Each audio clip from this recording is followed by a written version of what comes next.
والسلام على سيد الأنبياء المرسلين وعلى آله وأزواجه وذريته أجمعين.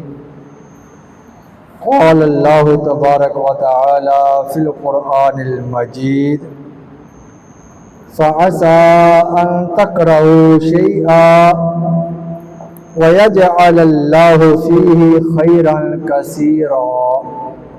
صدق الله المولانا العظيم. وقال الله تبارك وتعالى في القرآن المجيد: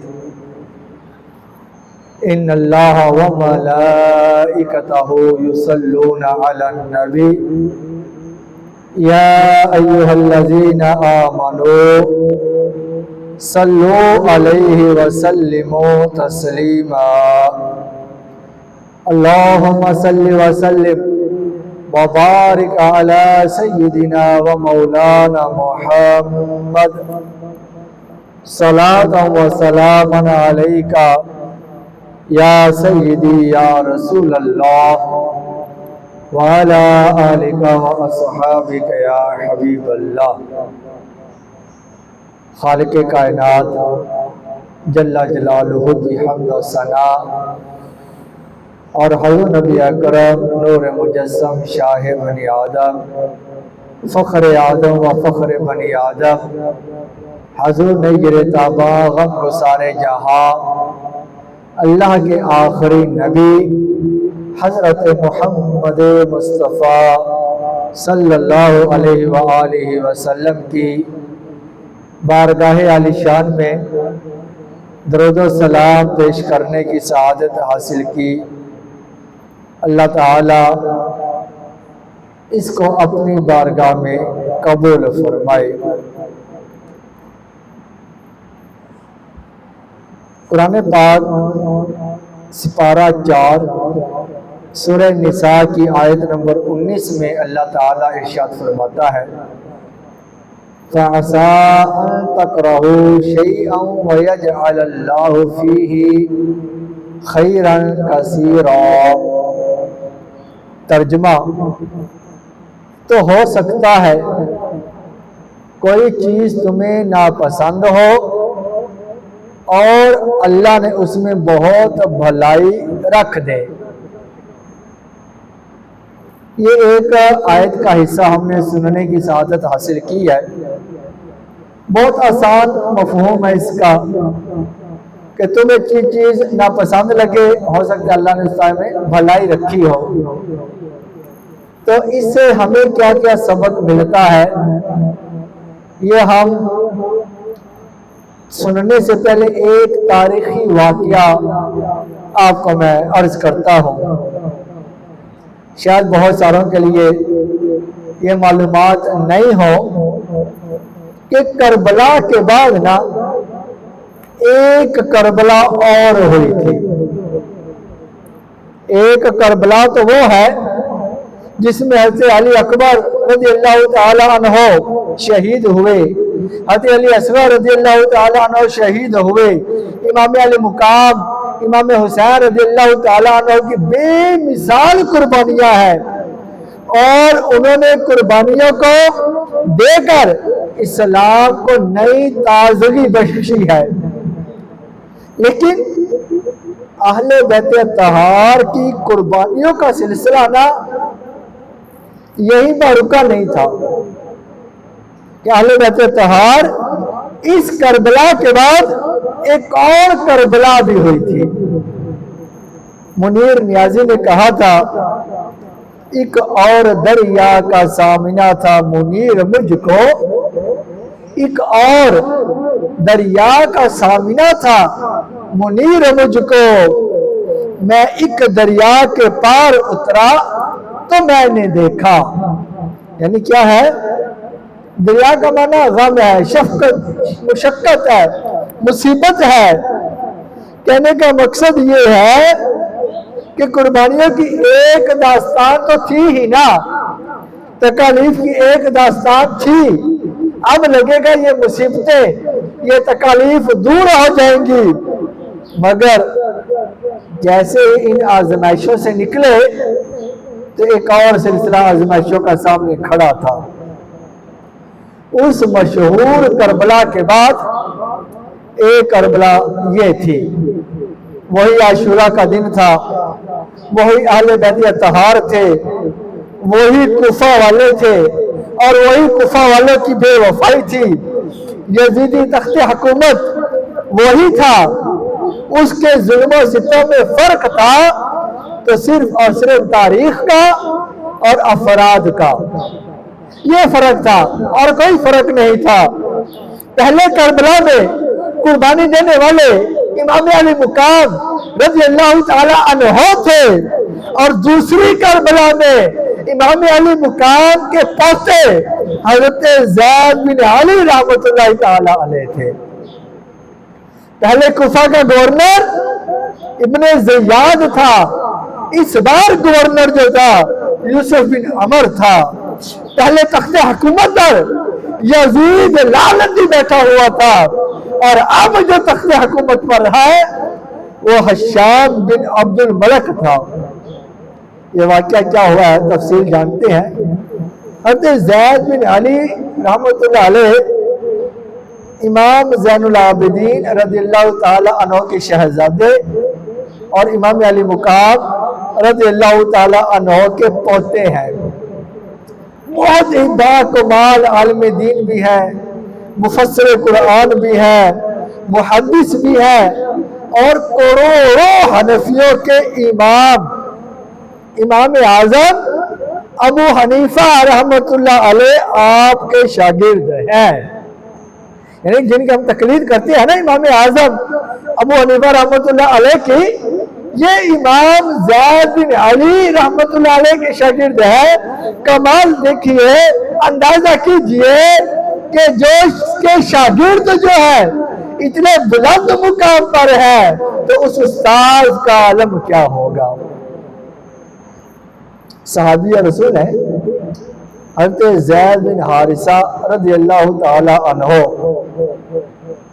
نبی اکرم صلی اللہ تعالی علیہ وآلہ وسلم نے ان کو اپنا منہ بولا بیٹا بنایا تھا۔ یہ واحد صحابی ہیں کہ جن کا نام قرآن پاک میں ذکر کیا گیا ہے۔ حضرت زید بن حارثہ رضی اللہ تعالی عنہ واحد صحابی ہیں کہ جن کا نام قرآن پاک میں ذکر کیا گیا ہے۔ حدیث شریف میں آتا ہے کہ ایک مرتبہ نبی اکرم صلی اللہ علیہ وآلہ وسلم نے حضرت زید بن حارثہ کو دیکھا تو رو دیے، پھر فرمایا المظلوم بیتی سمی ھذا او کما قال، کہ میرے اہل بیت میں سے ایک مظلوم ہوگا جس کا نام بھی زید بن حارثہ کے نام پر ہوگا۔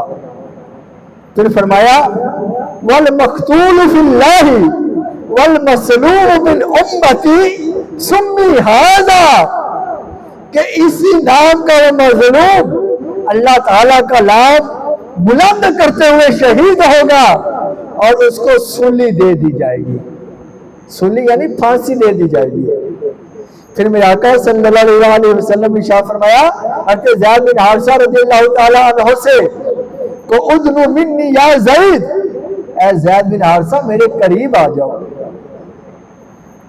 زادک اللہ حبا عندی فإنک سمی الحبیب من ولد زید، اللہ تعالیٰ میرے دل میں تمہاری محبت بڑھائے کہ بے شک تمہارا نام میری اولاد میں سے میرے محبوب زید کے نام پر ہے۔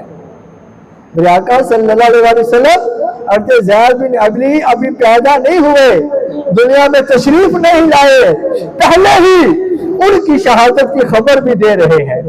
پہلے کربلا میں امام علی مقام کی شہادت کی خبر دی، آپ نے فرمایا کہ میرے امام علی مقام کے پوتے ہوں گے زید بن علی، وہ بھی شہید کر دیے جائیں گے۔ اسی طرح آئیے سنتے ہیں آگے زید نام کو نا برا مت کہے. بعض کتابوں میں لکھا ہے کہ امام علی مقام رضی اللہ تعالی عنہ جب مکے سے کوفہ کی طرف جا رہے تھے تو راستے میں ایک جگہ پر انہوں نے ٹھہراؤ کیا, پڑاؤ کیا.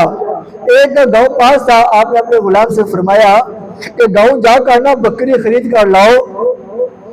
تو غلام چلا گیا, بکری خرید کر واپس آیا, ذبح کی, گوشت پکانے کی تیاری شروع ہو گئی.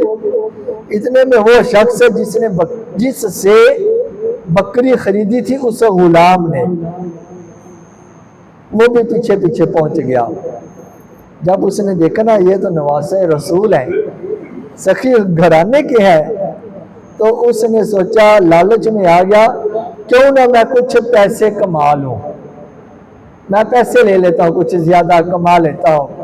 کہنے لگا, یا ابن رسول اللہ ھذا اشترى شاتی فذبحها ولم يدفع الى الثمن او کما قال. یعنی اے شہزادہ رسول, آپ کے اس غلام نے مجھ سے بکری تو لے لی ہے, ذبح کر دی ہے, مگر مجھے بکری کی قیمت نہیں دی, یعنی مفت میں مجھ سے بکری لے کر آ گیا ہے. یہ سن کر امام علی مقام امام حسین رضی اللہ تعالیٰ عنہ جلال میں تشریف لے آئے. آپ نے غلام کو بلایا اور پوچھا, کیا تم نے اس کو قیمت نہیں دی؟ غلام نے عرض کیا, میں نے تو دی ہے, میرے پاس گواہ بھی موجود ہے. غلام نے فوراً گواہ کو بھی حاضر کر دیا. اب معاملہ صاف ہو گیا. اب وہ شخص جو پیسے کی لالچ میں آیا تھا نا, وہ پھنس گیا.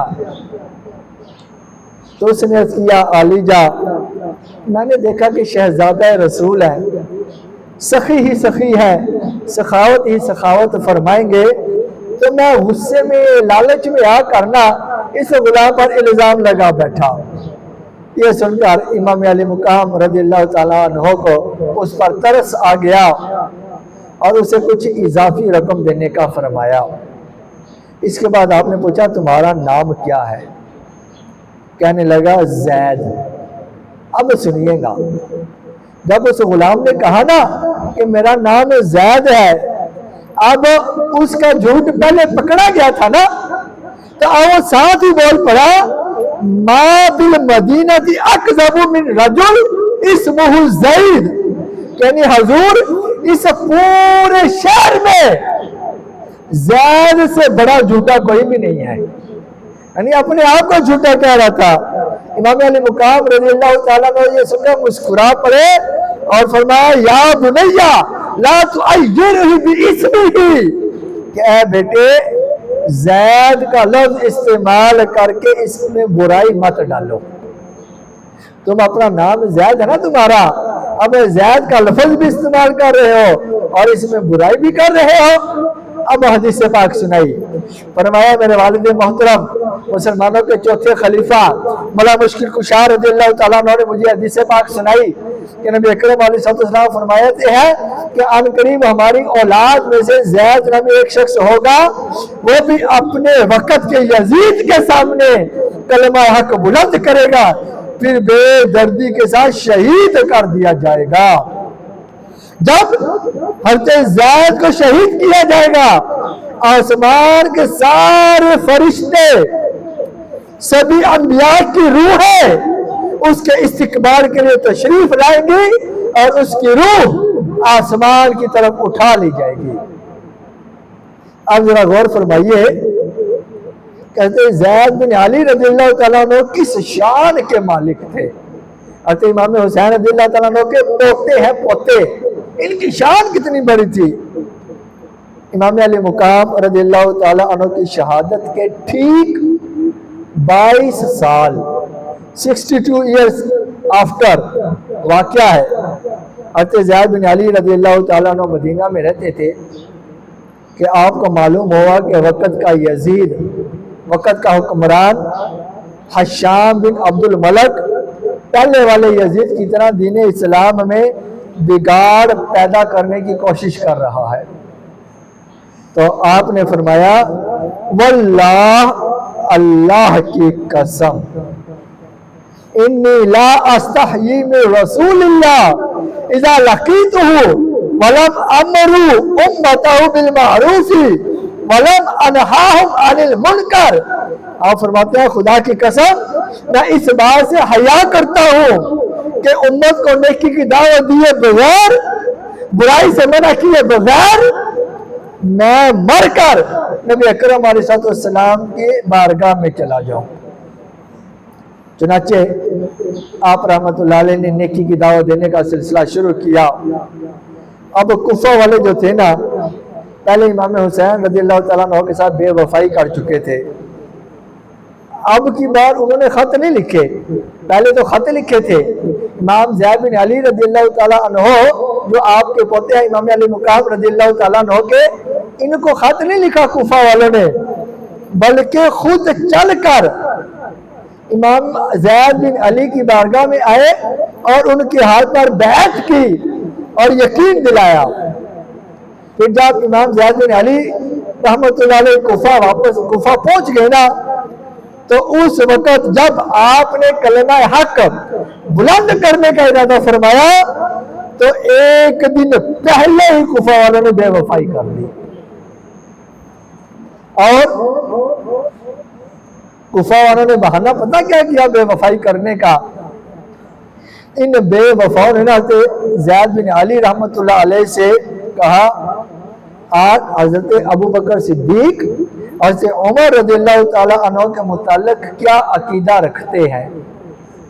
आपने फरमाया अतवल्लाहुमा व अबराउ मम्मा यबराउहुमा, कि मैं हज़रत सिद्दीक और हज़रत फारूक आज़म अन्हुमा से मोहब्बत रखता हूँ और जो उनसे बेजार है मैं उससे भी बेजार हूँ। कुफा वालों ने जब आप रहमतुल्लाह अलैह का ये जवाब सुना ना, तो फिर कहने लगे हम आपके साथ नहीं चल सकते। ये क्या कर उन्होंने अपने वादों को तोड़ दिया। ऐन वक्त पर कुफा वालों ने बेवफाई कर दी। अब हज़रत ज़ैद रज़ियल्लाहु ताला अन्हु के पास सिर्फ 200 बंदे रह गए, 200 बंदे। वही 10 मुहर्रम का दिन था। यूसुफ बिन उमर ने इमाम अली मुकाम रज़ियल्लाहु ताला अन्हु के पोते हज़रत ज़ैद बिन अली रज़ियल्लाहु ताला अन्हु को इसी बेदर्दी के साथ शहीद कर दिया जिस बेदर्दी के साथ इमाम अली मुकाम रज़ियल्लाहु ताला अन्हु को शहीद किया गया था। अब इस बदनसीब ने ना जो जुल्म करना था कर दिया, और एक जुल्म और उसने ये कमा लिया अपने हिस्से में कि ज़ैद रज़ियल्लाहु ताला अन्हु के साथियों ने ना आपको किसी महफूज जगह पर जो है ना दफन कर दिया था।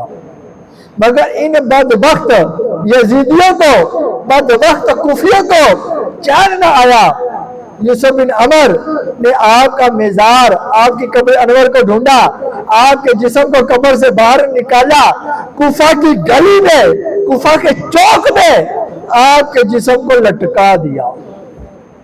और ज़ैद बिन अली रज़ियल्लाहु ताला अन्हु को जब शहीद कर दिया गया, इनको दफन कर दिया गया, इस यूसुफ बिन उमर बदबख्त ने कब्र अनवर से आपका जिस्म को निकाल कर कुफा के चौक में जो लटका दिया।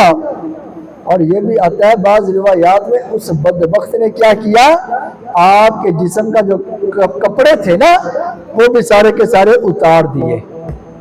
मगर अल्लाह की कुदरत देखिए कि अल्लाह ताला ने आपका जिस्म बेलिबास नहीं होने दिया।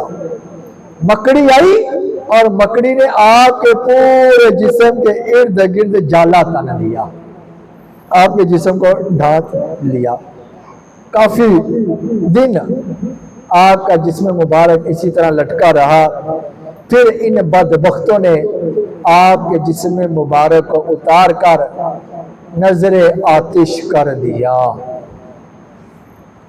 घर लुटाना जान देना कोई तुमसे सीखे, घर लुटाना जान देना कोई तुमसे सीखे, जाने आलम हो फिदा ए खानदाने अहले बैत। और ये देखिए ये अहले बैत अतहार है। इस कायनात में, इस जमीन में सबसे अफजल घराने वाले हैं। हज़रत जिब्रील अमीन अलैहिस्सलातु वस्सलाम इस खानदान के मुताल्लिक फरमाते हैं अहले बैत अतहार के बारे में, कल्लब्तु मशारिकल अर्दा व मगारिबल अर्दा फलम अजिदु रजुलन अफजला मिन मुहम्मद सल्लल्लाहु अलैहि वसल्लम वलम अरा बैतना अफजल मिन बैत अहली हाशिम। और कमा काल जिब्राइल फरमाते हैं कि मैंने जमीन के मशरिकों को भी देख लिया, मैंने जमीन के मगरिबों को भी देख लिया, मगर मोहम्मद अरबी सल्लल्लाहु अलैहि वसल्लम से अफजल कोई इंसान और बनु हाशिम से ज्यादा अफजल कोई खानदान ना देखा मैंने। यही बोले सिदरा वाले चमन जहां के थाले, यही बोले सिदरा वाले चमने जहां के थाले, सभी मैंने चार डाले तेरे पाए का ना पाया, तुझे यक ने यक बनाया। अल्लाह अकबर। मेरे मोहतरम बुजुर्गों और दोस्तों, अब जरा गौर कीजिए, आले बैत अतहार कायनात में सबसे अफजल तरीन घराना है। कायनात में इन जैसा घराना कोई नहीं है, मगर इनकी तकालीफ को देखिए, इनकी आजमाइशों को देखिए, ऐसी ऐसी मुश्किलात इन्होंने बर्दाश्त की है कि जिनका हम तस्वुर भी नहीं कर सकते। हमारे यहाँ ये बात का ये सोच पाई जाती है ना कि अगर एक घर में ना 4-5 बंदे हैं, एक दीन के रास्ते पर चल पड़ा ना, तो बाकी कहते हैं बस ठीक है, ये दीन के रास्ते पर चल पड़ा तो चलने दो, अब हमें क्या जरूरत है दीन के रास्ते पर चलने की। एक आलिम दीन बन गया, एक हाफिज़ कुरान बन गया, बस ठीक है, एक हाफिज़ कुरान बन गया, एक आलिम दीन बन गया, अब हमें हाफिज़ कुरान बनाने की जरूरत नहीं, अब हमें और आलिम दीन बनाने की जरूरत नहीं, बस हमारा काम चल जाएगा। मगर आले बैत अतहार की शान देखिए, इस घराने की शान देखिए, कोई सदी ऐसी नहीं गुजरी कि जब इन्होंने कुर्बानियां ना दी हो। पहला करबला जो हुआ, उसके बाद ये दूसरा करबला, इमाम ज़ैद बिन अली रहमतुल्लाह अलैह 62 साल का अरसा गुजरा, सिर्फ 62 साल। अतः इमाम ज़ैद बिन अली रहमतुल्लाह अलैह ने ये नहीं सोचा कि मेरे दादा जान अतः इमाम हुसैन रज़ियल्लाहु ताला अन्हु इतनी बड़ी कुर्बानी दे चुके हैं, मेरे ताया जान अतः अली अकबर शहीद हो चुके हैं, तो दीन के रास्ते में जो कुर्बानियां वो दे सकते थे उन्होंने दी है, तो अब मुझे तारीख दोहराने की जरूरत क्या है। और मेरे खानदान में मेरा ताया, मेरा चाचा, मेरे दादा जान, मेरे अहले बैत वाले, मेरे खानदान वाले, उन्होंने कुर्बानियां दे दी, अब मैं क्यों कुर्बानी दूं वक्त के यजीद के सामने। ये नहीं सोचा, बल्कि इनकी सोच क्या थी, पहले भी हमने कुर्बानी दी है, अब जरूरत है तो अब भी हम कुर्बानी देंगे। आपने भरपूर इस्तिकामत के साथ ना कुर्बानी पेश की। अब रिजल्ट क्या निकला, नतीजा क्या निकला, जब इमाम ज़ैद बिन अली रहमतुल्लाह अलैह को शहीद कर दिया गया ना, तो इमाम अली मुकाम रज़ियल्लाहु ताला अन्हु के मुताबिक जो हदीस पाक मैं आपको पहले सुना चुका कि आपकी रूह जब बदन से जुदा हुई तो आसमान के मुकर्रब फरिश्ते आपकी रूह के इस्तिकबाल के लिए हाजिर हुए थे। अब ये है शान अहले बैत की, ये है अहले बैत अतहार की कुर्बानियां। इससे हमें सबक क्या मिलता है कि बड़े बड़े रुतबे जो है ना, बड़े बड़े मुकाम जो है, ये आजमाइशों से, तकालीफ से, मुसीबतों से गुजर कर ही मिलते हैं। शुरू में जो मैंने आयत पाक तिलावत की, अल्लाह ताला फरमाता है फ़असा अन तकरहू शैआ, तो हो सकता है कि तुम्हें कोई चीज नापसंद हो। बाज़ औक़ात ऐसा होता है ना, मुमकिन है कि कोई बात हुई, कोई वाक़या हुआ, कोई मसला पेश आया, कोई ऐसी चीज़ है जो बाज़ार हमें अच्छी नहीं लग रही, बीमार हुए, अब बीमारी हमें अच्छी नहीं लग रही, तंगी और मुश्किलात आ गई, माली तौर पर कमजोरी आ गई, दुख दर्द, ये जिंदगी की तकालीफ हमें आ गई, अब ये हमें हिला कर रख दे, हमें अच्छा नहीं लग रहा। बीमारी किसको अच्छी लगती है, गुर्बत किसको अच्छी लगती है, तकलीफ किसको अच्छी लगती है, मुसीबत किसको अच्छी लगती है, बेवफाई किसको अच्छी लगती है, ये किसी को अच्छी नहीं लगती हम में से। तो कहा गया ना, हो सकता है तुम्हें कोई चीज ना पसंद लगे, अल्लाह ताला फरमा रहा है। तो आगे अल्लाह तबारक फरमाता है, वयजअलल्लाहु फीही खैरन कसीरा, और अल्लाह उसमें बहुत ज्यादा भलाई रख दे। यानी हकीकत में जो चीज तुम्हें बुरी लग रही है, जो चीज तुम्हें नापसंद है, हो सकता है अल्लाह तबारक व तआला ने उसी में तुम्हारे लिए कामयाबी रख दी हो, अल्लाह ने उसी में तुम्हारे लिए आसाइश रख दी हो, अल्लाह ने उसी में तुम्हारे लिए बुलंदी रख दी हो, अल्लाह ने उसी में तुम्हारे लिए दराजात में बुलंदियां रख दी हो। अब हमारे यहाँ क्या होता है, आजमाइशें आ जाती हैं, रुकावटें आ जाती हैं, तकलीफ आ जाती है, तो हम कहते हैं कि ये क्या है, मैंने तो अभी आगे बढ़ना था ना। अच्छा वाला मैं पढ़ रहा था, मेरा ज़हन भी बड़ा अच्छा है, मैं अपने स्कूल में, मैं अपने कॉलेज में, मैं अपने कारोबार में, मैं अपने बिजनेस में टॉप पर हूँ, मुझे मजीद आगे बढ़ना है। कोई मुसीबत आ गई, कोई परेशानी आ गई, कोई तकलीफ आ गई, अब क्या है, मैं परेशान, ये तो मेरे तरक्की के रास्ते में रुकावट आ गई है, मैंने तो आगे बढ़ना था, मैं बीमार हो गया हूँ, मैंने तो कारोबार में और तरक्की करनी थी, मुझे ये मसला बन गया, ये मसला बन गया। लेकिन दर हकीकत ये आजमाइशें जो है ना, ये तकलीफ ये है, ये दरवाजा होती है। क्या होती है? दरवाजा। कि जब हम किसी एक आजमाइश से गुजर जाते हैं ना, उसके बाद हमारे लिए अगला दर्जा खुल जाता है। मिसाल के तौर पर जिंदगी में इम्तिहान आ गया, मैं गरीब हूँ, मेरे पास खाने के लिए कुछ नहीं है, रास्ते दो ही हैं, एक रास्ता है गिला शिकवा करने वाला और एक सब्र करके उसको पास करने वाला।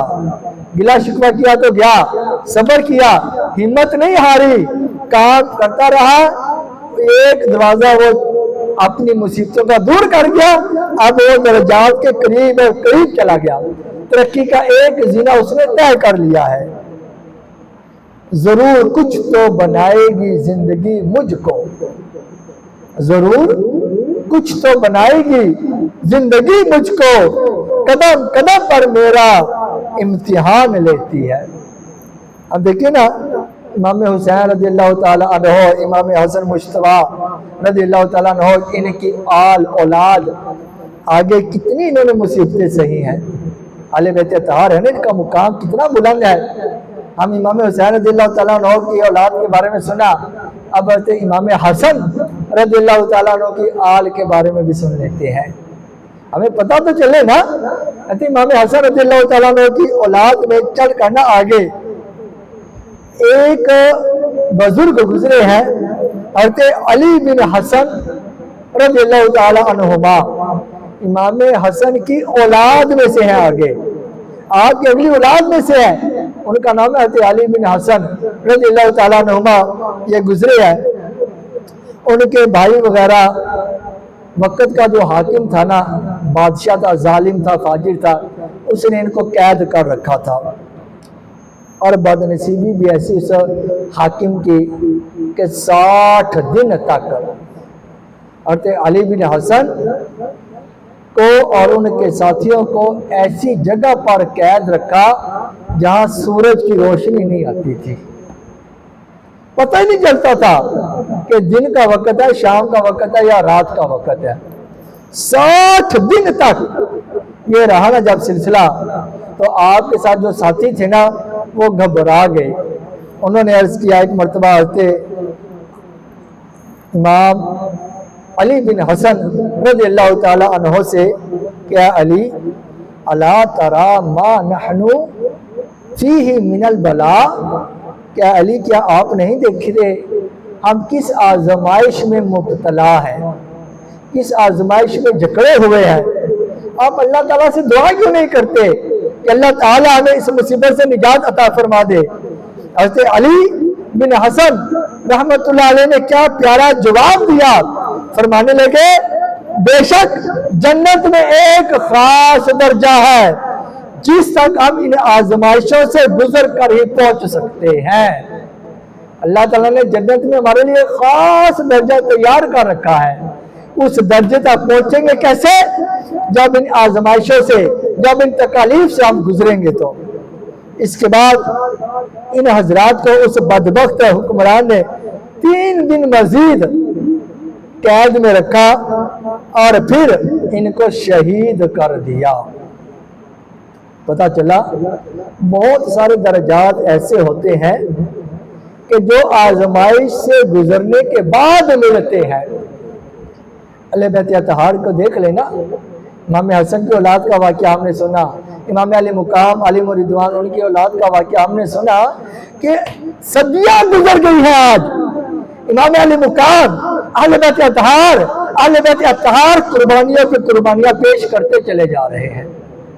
उन्हीं की कुर्बानियों की बदौलत आज इस्लाम हमें यहाँ पर मिला है।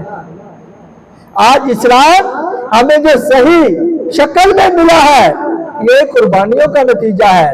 कुर्बानियों का नतीजा ना होता तो हमें इस्लाम सही शक्ल सूरत में ना मिलता। अल्लाह ताला कुरान पाक में इरशाद फरमाता है, अम हसिबतुम अन तदखुलुल जन्नह वलम यातिकुम मसलुल लज़ीना खलौ मिन क़ब्लिकुम। क्या तुम ये गुमान रखते हो कि तुम जन्नत में ऐसे ही चले जाओगे, हालांकि तुम पर अभी पहले लोगों जैसी मुसीबतें नहीं आई। अल्लाह ताला हमें फरमा रहा है, क्या तुम ये गुमान रखते हो कि तुम जन्नत में ऐसे चले जाओगे? हम ये गुमान कर बैठे हैं ना, हम मुसलमान हैं, हम तो मुसलमान हैं, ठीक है, हम अच्छे काम करें बुरे काम करें जो मर्जी करें, हम तो जन्नती ही जन्नती हैं, हमें जन्नत में ही जाना है। हम तो अपने आप पर ये मोहर लगा कर बैठ चुके हैं, अरे हम तो है ही जन्नती। अल्लाह ताला फरमा रहा है, अम हसिबतुम अन तदखुलुल जन्नता, क्या तुम ये गुमान करते हो क्या तुम ऐसे ही जन्नत में चले जाओगे, हालांकि तुम पर पहले जैसी कोई मुसीबत ही नहीं आई अभी तक। हज़रत अब्दुल्लाह इब्न अब्बास सहाबी रसूल है, इस आयत की तिलावत करने के बाद आप फरमाते हैं कि अल्लाह ताला ने मुसलमानों के लिए कानून कुदरत बनाया है और मुसलमानों को ये बताया है कि ये जो दुनिया है ये आजमाइश का घर है, यहाँ पर आजमाइश आनी ही आनी है, मुसीबत आनी ही आनी है, तकलीफ आनी ही आनी है। अब तुम अपनी पहली उम्मतों को देख लो ना, पहले के अंबिया कराम पर कितनी कितनी मुसीबतें आई हैं, पहले के अंबिया पर, उनकी उम्मतों पर, उन पर ईमान रखने वालों पर कितनी ही तकलीफ आई है। असहाबे कहफ का वाक़या सुना होगा आपने। असहाबे कहफ कौन है? और ईसा अलैहिस्सलाम पर ईमान रखने वाले थे ना, बादशाह के जुल्म सितम से तंग आकर भागे, गार में पनाह ले ली, 309 साल तक वो सोए रहे। अब हमें पता नहीं होगा, कुरान पाक पढ़े हम समझे तो पता चले, वाक़या तवील है बहरहाल, लेकिन बादशाह के जुल्म सितम हुए ना उन पर, तकलीफ को सहा। तो अब हम अहसिबन नास अन युतरकू अन यक़ूलू आमन्ना वहुम ला युफ्तनून। अल्लाह ताला कुरान पाक में एक और जगह इरशाद फरमाता है, पारा 20 सूरह अनकबूत की आयत नंबर 2 में, क्या लोगों ने यह समझ रखा है, क्या सिर्फ इतनी बात पर छोड़ दिए जाओगे कि वो कहते हैं कि हम ईमान लाए हैं और उन्हें आजमाया नहीं जाएगा? क्या लोग सिर्फ ये कहते हैं कि ला इलाहा इल्लल्लाह हमने पढ़ लिया, इसी पर हमारी बख्शिश हो जाएगी, हमने ला इलाहा इल्लल्लाह पढ़ लिया अब हमें कोई तकलीफ नहीं आएगी, हमने ला इलाहा इल्लल्लाह पढ़ लिया कोई आजमाइश नहीं आएगी, हमें इसी तरह जन्नत में भेज दिया जाएगा? नहीं, बल्कि हमें तकालीफ में मुब्तला कर लिया जाएगा, आजमाइशों से गुजारा जाएगा, तकालीफ भी आएंगी, मुसीबतें भी आएंगी। फजर की नमाज में अल्लाह की रजा की खातिर बिस्तर को छोड़कर, नींद को कुर्बान करके हमें मस्जिद में भी आना पड़ेगा, हमें अपना कारोबार छोड़कर मस्जिद में आना पड़ेगा, अपनी औलाद को छोड़कर हमें मस्जिद में आना पड़ेगा, अपने आप को छोड़कर, अपनी आसाइशों को छोड़कर, गर्मी हो सर्दी हो जैसा भी मौसम है, अल्लाह की रजा के लिए मस्जिद में हमें आना पड़ेगा। अब हम गौर कर ले, यह रास्ता आसान रास्ता नहीं है, क्या मुसलमान हो गए तो हमने सोच लिया इसी पर हमारी बख्शिश हो जाएगी? नहीं, आसान रास्ता नहीं है ये, हमें आजमाइशों से गुजरना पड़ेगा। हम देख ले, ला इलाहा इल्लल्लाह मुहम्मदुर रसूलुल्लाह, हम कहते हैं, हम कलिमा पढ़ते हैं, मुसलमान, अल्लाह का करोड़ शुक्र, जितना भी शुक्र करे कम है कि अल्लाह ताला ने हमें ईमान की दौलत से नवाजा है। अल्लाह ताला ने हमें ईमान की दौलत दी है। दुनिया की सबसे बढ़कर नेमत, सबसे बढ़कर दौलत जो है ना, ये ईमान की दौलत है। अल्लाह ताला ने हमें ये दी है। लेकिन याद रखिएगा, इस ईमान की दौलत को हमने सही सलामत लेकर कब्र में जाना है। सही सलामत लेकर कब्र में जाना है। ईमान जो हमें बगैर किसी तकलीफ के मिल गया ना, मुसलमानों के घरों में हम पैदा हो गए, हमें कोई तकलीफ नहीं है, कोई मसला नहीं है, कोई मुसीबत नहीं है। अब हमें ईमान को सलामत लेकर जाना है कब्र में। ये बहुत बड़ी आजमाइश है हमारे लिए। एक हदीस पाक का खुलासा आखिर में अर्ज करता हूँ। मेरे आका सल्लल्लाहु अलैहि वसल्लम ने इरशाद फरमाया, बंदा नेक अमल करता रहता है, नेक अमल कर रहा है यहाँ तक कि उसके और जन्नत के दरमियान थोड़ा सा फासला रह जाता है। यहाँ तक कि कोई ऐसा अमल करता है कि उसका खातिमा ईमान पर नहीं होता, वो दोज़खी हो जाता है। फिर फरमाया, बंदा बुरे अमल करता रहता है, उसके और दोज़ख के दरमियान कोई फासला नहीं रह जाता, बिल्कुल थोड़ा सा फासला रह जाता है।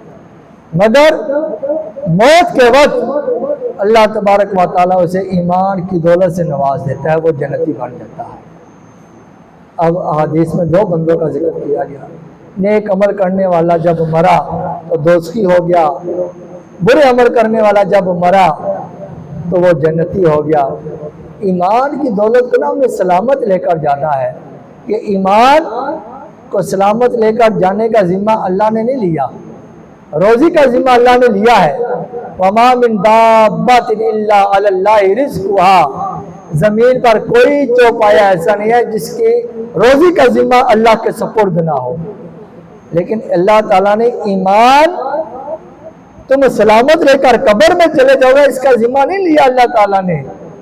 ये आजमाइशें भी आएंगी, तकालीफ भी आएंगी, मुसीबतें भी आएंगी, हमें इन सब को पार करना होगा तो हम जाएंगे।